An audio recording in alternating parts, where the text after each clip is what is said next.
Alors, dans cette vidéo, je vais, n'est-ce pas, vous montrer comment convertir les données au format CSV en données Excel utilisables. Donc, le problème de données CSV se pose le plus souvent lorsque, surtout, on ouvre une feuille de calcul Excel et qu'elle se présente cette forme-là où toutes les données se trouvent sur la même colonne, séparées soit par des virgules, des points-virgules ou bien des espaces ou des tabulations, si vous voulez, et que par la suite, pour le traitement, ça devient compliqué si on veut traiter directement les données sous Excel.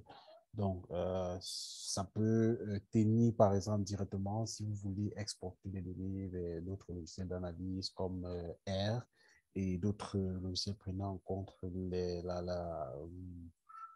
format CSV. Mais lorsque les fichiers, vos données sont au format CSV, avec des séparations qui sont des virgules ou des points-virgules, ça devient compliqué de pouvoir les réutiliser sous Excel et pouvoir faire soit des calculs, d'autres analyses par rapport aux données. Alors, si vous avez des données qui se présentent sous cette forme-là, donc c'est aussi simple que ça. Donc, il faut d'abord, dans un premier temps, étant donné que le fichier CSV s'affiche par exemple sur la première colonne, donc vous n'avez qu'à sélectionner, comme c'est le cas ici, la première colonne, donc d'aller dans l'onglet Données, donc c'est dans Données que tout se passe. Donc, une fois vous êtes dans Données, il faut cliquer sur Convertir. Donc, vous allez convertir votre base de données, vous passez du fichier CSV au fichier Excel. Donc ici, par défaut, l'option qui est sélectionnée, c'est délimiter. Bon, il peut arriver que chez vous, ce soit plutôt la largeur fixe qui soit cochée, donc pour pouvoir choisir le type de fichier qui décrit le mieux vos données, vous devez choisir. Si c'est le cas, par exemple, ici, c'est délimité parce que là, on voit que les différentes colonnes sont délimitées par des virgules. Donc, vous allez cliquer sur sélectionner délimiter. Et donc, vous regardez déjà un aperçu de vos données sélectionnées là plus bas. Donc, pour le moment, ce n'est pas encore le format que nous recherchons, mais nous allons pour le moment cliquer sur suivant pour arriver à cet assistant de conversation à la deuxième étape où il faudra choisir, n'est-ce pas, le séparateur ou alors les séparateurs. Donc ici, étant donné que la virgule est notre séparateur, nous allons sélectionner virgule et décocher tabulation puisque à part la virgule, il n'y a pas d'autre séparateur. Donc, à la suite, nous allons cliquer sur suivant. Donc ici, au niveau de la variable première ligne, donc c'est standard, donc nous avons des données mensuelles. Donc déjà, bon, le format de date, est-ce que c'est standard ou alors nous allons choisir un format de date. Donc, nous n'allons pas choisir le format de date. Les formats de date qui sont proposés ici, ce sont des formats mois, année, jour. Donc, les formats qui donnent la date entière en mois, année et en jour. Donc, pour le moment, nous allons maintenir notre option standard là, puisque cette option ne se retrouve pas là.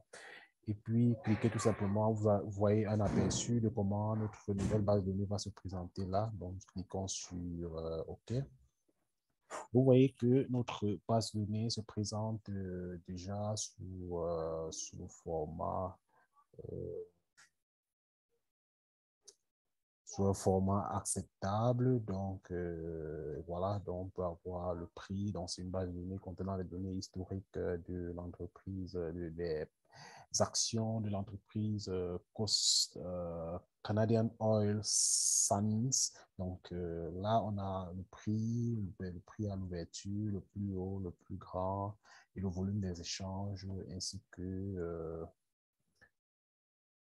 voilà, donc on a ce format-ci, mais ce n'est pas tout parce que si nous l'enregistrons comme ça, le fichier reste au format CSV. Donc, ce qui nous reste à faire, si nous reformons notre classeur à l'état actuel, il va se retourner à la case départ parce que les formats CSV ne sont pas modifiés. Donc, ce que nous allons faire, c'est que nous allons cliquer dans Fichier et aller enregistrer notre fichier dans notre dossier sur notre ordinateur, donc enregistrer sous. Donc à ce moment-là, nous allons, par exemple, enregistrer ce fichier dans ce format-là. dans cette feuille de calcul-ci. Et par la suite, nous allons sélectionner l'option.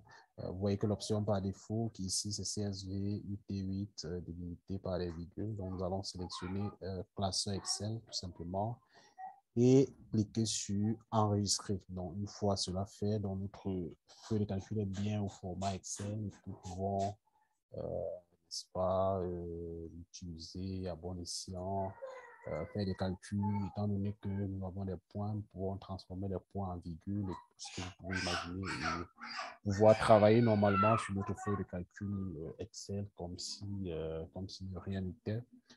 Voilà, donc c'était tout pour cette vidéo. Nous espérons qu'elle vous aura été utile et qu'elle va beaucoup vous servir pour pouvoir convertir vos fichiers Excel des formats CSV au format Excel classique.